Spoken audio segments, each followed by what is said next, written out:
Desi, dan pagi ini tentunya saya sangat senang sekali diundang pada acara talk show bersama Pak Ika dan teman-teman Haris yang ada di sini, dan juga Kartini muda di Kalimantan Barat, anak-anak siswi SMK ya. Nah ini menjadi tambah semangatnya Mbak Desi untuk kita bersama-sama membangun Kalimantan Barat.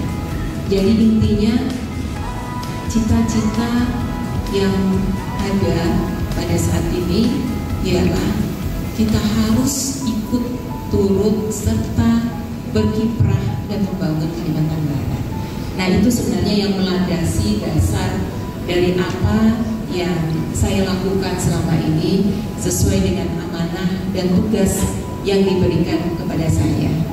Yang pertama tentunya yang utama adalah saya sebagai seorang istri dan sebagai seorang ibu dari 6 orang anak. Tentunya itu adalah tugas yang utama.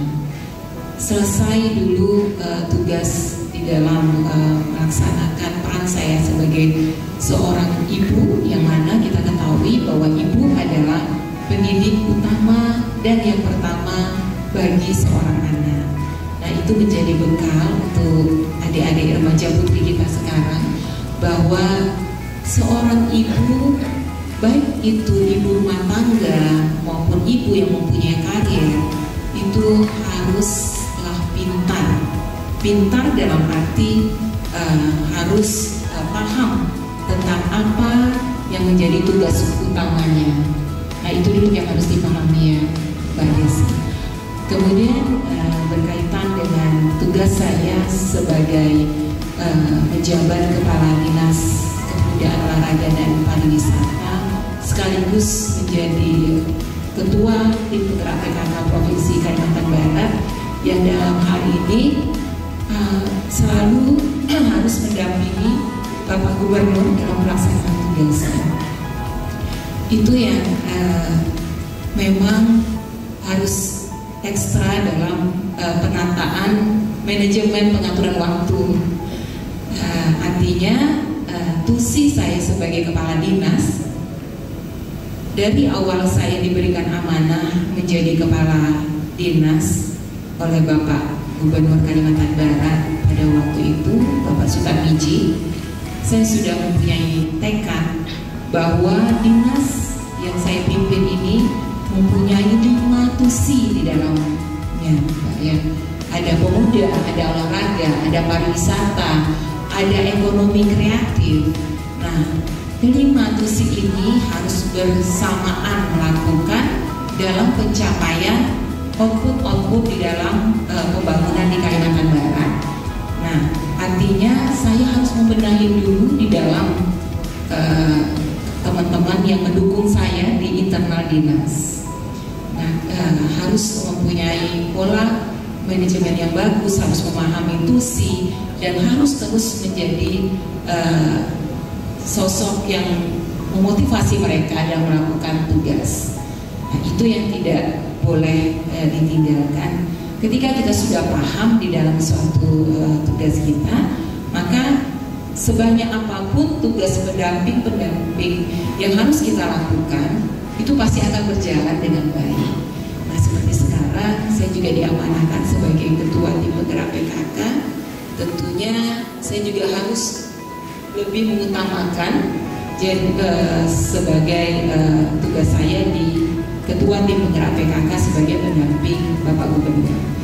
Dan tusi-tusi di dalam 10 program pokok PKK yang harus terus dilaksanakan bersama anggota Tim Penggerak PKK se-Kalimantan Barat. Nah, jadi pembagian tugas di mana saya diamanahkan itu harus sama-sama mempunyai porsi yang sama dan harus berjalan semuanya. Nah, di sini memang peran dari Pak Harison sebagai suami saya itu sangatlah penting ya, karena beliau selalu memotivasi saya dalam seluruh pelaksanaan tugas saya.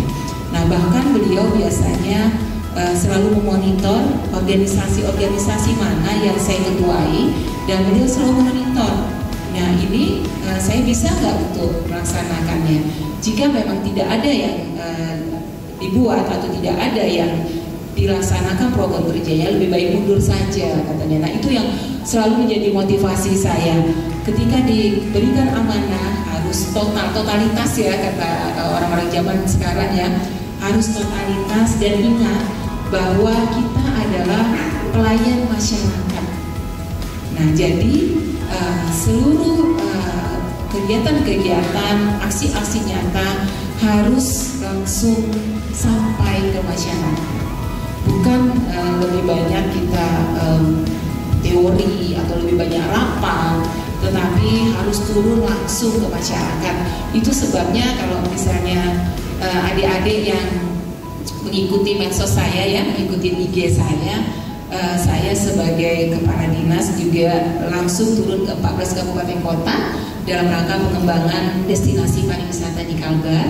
Dan kemudian saya sebagai ketua tim penggerak PKK juga langsung turun ke Posyandu yang ada di Kalimantan Barat dalam rangka memberikan edukasi para ibu dan remaja putri untuk mencegah stunting, karena itu adalah sangat penting untuk bekal Indonesia Emas 2045, khususnya Kalimantan Barat Emas 2045. Perjuangan Raden Ajeng Kartini pada masanya tentu sangat berbeda dengan perjuangan perempuan pada masa sekarang, tetapi mempunyai suatu makna yang sama, bahwa perempuan mempunyai suatu kekuatan yang besar yang mungkin di luar dari pengetahuannya.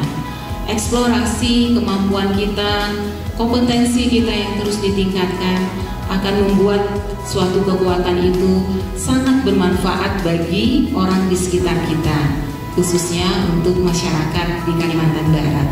Saya ingin mengajak Kartini di Kalimantan Barat untuk memaknai hari peringatan Kartini dengan semangat perubahan yang diberikan oleh Raden Ajeng Kartini, agar kita bisa ikut bersama-sama membangun Kalimantan Barat, khususnya membangun di dalam kita sebagai perempuan, dan membantu pemerintah untuk mengentaskan permasalahan-permasalahan yang ada di masyarakat, yang pada saat ini isu stunting adalah merupakan isu nasional yang harus bersama-sama kita perangi dan harus bersama-sama kita sudahi dan kita turunkan angka stunting di Kalimantan Barat.